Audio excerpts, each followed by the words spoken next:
আরামবাগের সর্বপ্রথম NABH মান্যতাপ্রাপ্ত nursing home এবং NABL মান্যতাপ্রাপ্ত প্যাথোলজি এবং আয়ুষ্মান ভারত প্রকল্পের সুবিধা প্রদানকারী নার্সিং হোম সম্মুক্তা হেলথ কেয়ার বিগত 11 বছর ধরে আপনাদের বিশ্বাসের সঙ্গী। ঠিকানা বসন্তপুর মোড়, আরামবাগ, হুগলি। শহীদ ক্ষুদিরাম বসুর আত্মবলিদান দিবস উপলক্ষে কামারপুকুরে আয়োজিত রক্তদান শিবিরে বিধায়ক প্রশান্ত দিগার উপস্থিত হয়ে কি বললেন শুনুন।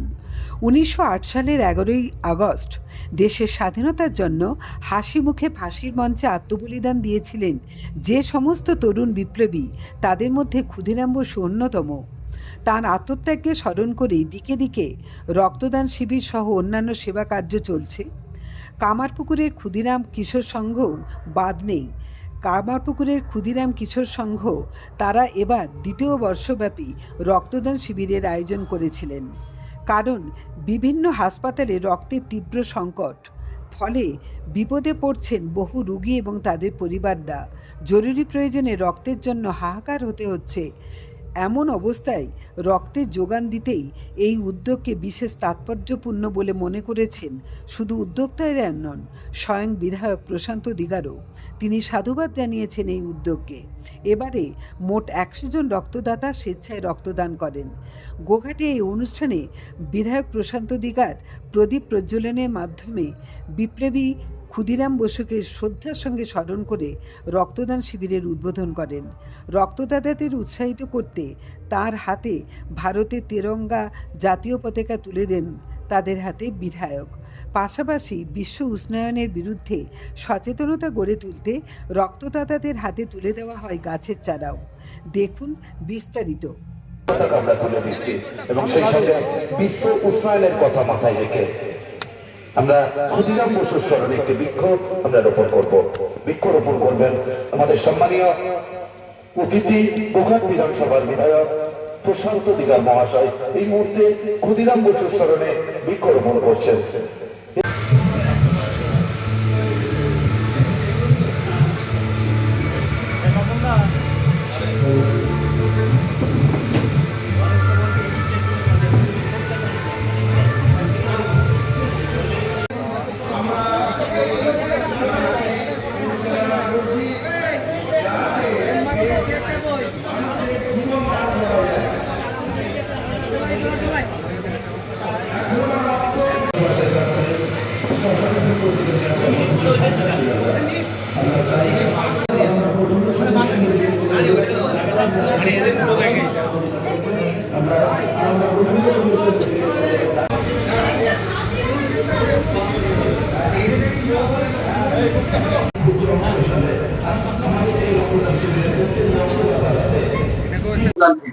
কি বলবেন? ক্ষুদিরাম বসুর আজ প্রয়াণ দিবস 11ই আগস্ট, এটা আমাদের ফিক্সড ডেট। প্রতি বছরই এই ডেটটাতে আমরা রক্তদান শিবির আমরা আয়োজন করি এই ক্ষুদিরাম কিশোর সংঘের পক্ষ থেকে। তো এটা আমাদের দ্বিতীয় বছর। প্রচুর মানুষের উৎসাহ আছে। যত মানুষজন এসেছে হয়তো তত মানুষজনে আমরা রক্ত নিতে পারবো না, সেরকম ভাবে আমাদের ইনফ্রাস্ট্রাকচার বা আমাদের হসপিটাল থেকে সেরকম ভাবে আমাদের অতজনের নেয়ার মতন পরিস্থিতি নয়। আমরা আপাতত আনুমানিক 100 জনের মতো আমরা রক্ত নিচ্ছি। তো তার থেকেও অনেক মানুষজন বেশি এসেছে। তো আগামী দিনে চেষ্টা করব এর থেকেও বেশি নেয়ার ব্যবস্থা করব বা ব্যবস্থা করব। তো এইবারে আমাদের রক্তদান এই মুহূর্তে চলছে শান্তিপূর্ণভাবে। দেখা যাক আগামী দিন এর চেয়েও বড়ভাবে কিভাবে করতে পারি আর এর থেকেও বেশি কিভাবে নেওয়া যেতে পারে। আপনার নাম?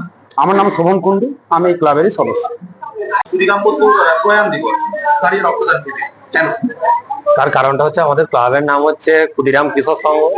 এই ক্লাবের নামকে সামনে রেখে এবং যেহেতু ক্ষুদিরাম বসুর আজকে প্রয়াণ দিবস, এই প্রয়াণ দিবসের গুরুত্ব আমাদের ক্লাবের তরফ থেকে আরো বাড়ানোর একটা প্রচেষ্টাকে সামনে রেখে আমরা আমাদের গ্রামবাসী এবং পারিপার্শ্বিক চারদিকে মানুষের সাহায্যে এবং মানে তাদের এক প্রকার তাদের ধরা যায় যে পরিচালনার উপর বেশ করি আমাদের এই রক্তদান শিবিরটা আজকে আয়োজন করা হয়েছে। এইটা দ্বিতীয় বছর। 100 জন। সাম্প্রতিককালে শোনা যাচ্ছে রক্তকে কেন্দ্র করে বিভিন্ন স্ক্যামের কথা বলে যাচ্ছে। সেক্ষেত্রে দাঁড়িয়ে আপনারা কোথায় রক্ত দিচ্ছেন? আমরা দিচ্ছি সরকারি প্রতিষ্ঠান যে আরামবাগ মেডিকেল কলেজ আছে, সেই মেডিকেল কলেজকে আমাদের এই টোটাল দায়িত্বটা দেওয়া আছে। আয়ুষ্মান সপ্তাহ চলছে, তার মাঝেই রক্তদান শিবির, এই যে প্রেক্ষাপটকে কিভাবে ব্যবহার করবেন? আয়ুষ্মান যে সপ্তাহ চলছে তার প্রেক্ষাপটে আমরা সেই দিনটাকে সামনে রেখে এবং মানে আমাদের যে ডেটটা এটা অ্যাকচুয়ালি 11ই আগস্ট ক্ষুদিরাম দিবসের যে প্রয়াণ দিবস, সেই প্রয়াণ দিবসের মধ্যেই আমাদের এই আয়ুষ্মান সপ্তাহের ডেটটা মানে পড়ে যাওয়ার জন্য, এবং আমরা ক্লাবের তরফ থেকে খুব গর্বিত মনে করছি যে এই একটা ডেটের মধ্যে আমরা আসতে পারবো। আপনার নাম? বাপ্পানন্দ, ক্লাবের সদস্য।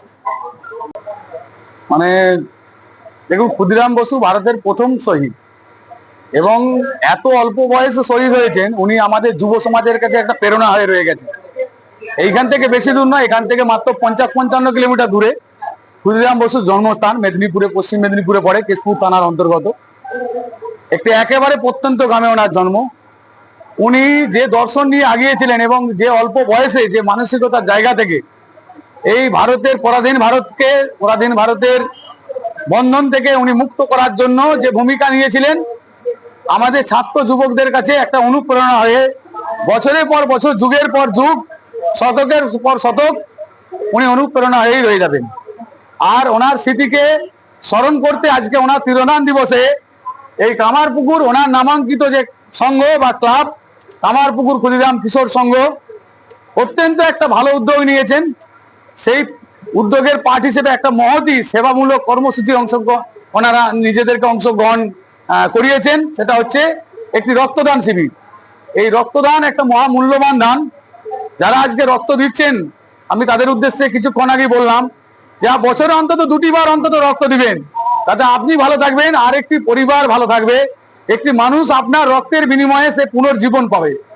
এই রকম একটা অত্যন্ত মহৎ কাজের আপনি অংশগ্রহণ করছেন। তাই সবাইকে বলছি যে এই কাজগুলোকে যাতে আরো আগিয়ে নিয়ে যাওয়া যায় এবং এই ক্ষুদিরাম সংঘ যাতে আগামী দিনে রক্তদান শিবিরকে আরো বড় করে করতে পারে এবং সোশ্যাল ওয়ার্ক হিসেবে আরো যে বিভিন্ন সোশ্যাল ওয়ার্ক কাজগুলো আছে, সামাজিক কাজ, মানুষের দুস্থ মানুষদের বিভিন্নভাবে পাশে দাঁড়ানো যায়, সমাজে যারা পেছিয়ে আছে তাদেরকে বিভিন্নভাবে আগিয়ে নিয়ে যায়। এবার এই সব কাজগুলো এনারা করবেন।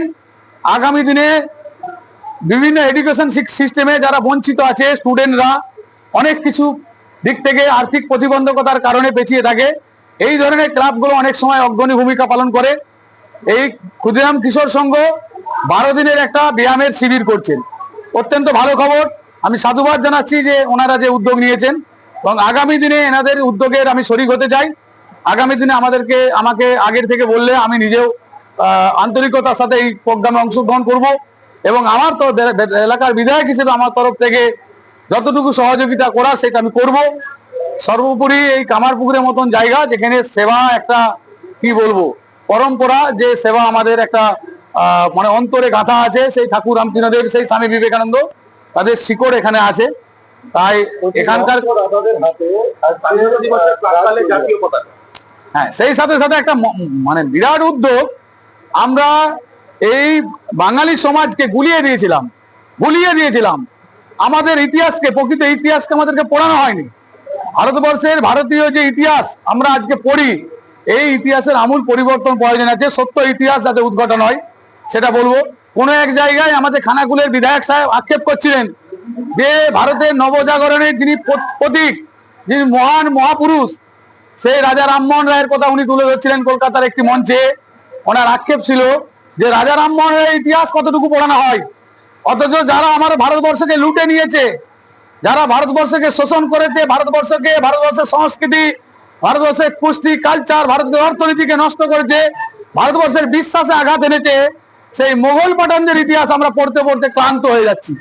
আগামী দিনে প্রকৃত ভারতের ইতিহাস যাতে পড়ানো হয় সেই বিষয়ে কেন্দ্রীয় সরকার, রাজ্য সরকার সচেষ্ট ভূমিকা নিবে এবং আমাদের ভক্তি আন্দোলনের যিনি প্রতীক, সেই শ্রী চৈতন্য মহাপ্রভু, ওনাকে ইতিহাসে কতটুকু তুলে ধরা হয়, ওনার অবদানকে কতটুকু স্মরণ করা হয়, তার থেকে অনেক বেশি 100 গুণ স্মরণ করা হয় যারা বাবর, আকবর, যারা এসেছিল অন্য দেশ থেকে, মধ্যপ্রাচ্যের দেশ থেকে এসে আমাদের ভারতবর্ষের মানুষের উপরে আঘাত এনেছিলেন এবং ভারতের মানুষকে শাসন করে বিভিন্ন ভাবে মানে ভারতের উপরে দিনের পর দিন আক্রমণ করেছিলেন, সেই তাদের ইতিহাসকে পড়ানো হচ্ছে।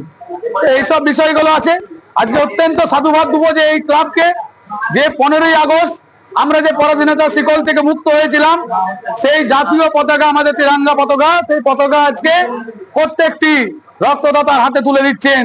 আমাদের সরকার যেটা নিয়েছেন পরিকল্পনা, যে ঘর ঘর তিরঙ্গা, অর্থাৎ সেই প্রকল্পকে বাস্তবায়নেতে এই ক্লাবও একটা ভূমিকা রাখছেন। এর জন্য আমি সরকারের প্রতিনিধি হিসেবে এই ক্লাবের কাছে কৃতজ্ঞতা জানাচ্ছি যে আপনারাও এই উদ্যোগ নিয়েছেন।